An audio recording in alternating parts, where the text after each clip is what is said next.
Olá pessoal, querem passar o dia comigo? No vídeo de hoje vou mostrar-vos a minha rotina diária. Hoje é segunda-feira, por isso é o meu dia mais ocupado, mas também o meu favorito.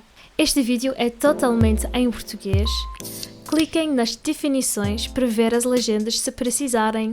Às segundas, acordo às 7h30. Visto-me e passeio o meu cão. Passeamos durante cerca de 20 minutos. Quando chego a casa, dou-lhe comida e faço um batido para mim.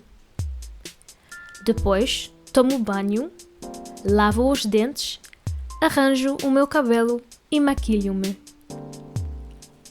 Eu passo as segundas em Lisboa, por isso, por volta das 8h30, apanho um táxi para o terminal de ferries.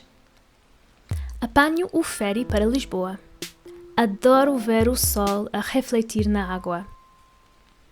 Quando chego a Lisboa, apanho o metro para Saldanha. Depois, caminho até o meu coworking favorito.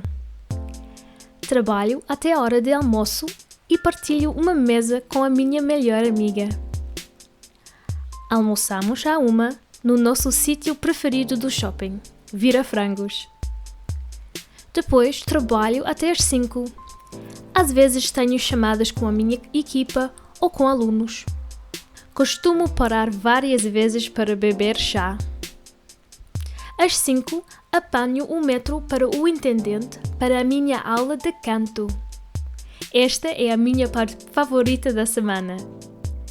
Depois da aula de canto, muitas vezes vou ter com amigas para jantar. Às 9h30 vou para casa. Estou sempre cansada às segundas à noite. Digo boa noite ao meu cão e ao meu marido e vou para a cama.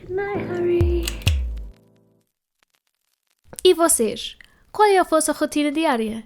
Escrevam-me nos comentários e não se esqueçam de subscrever o canal.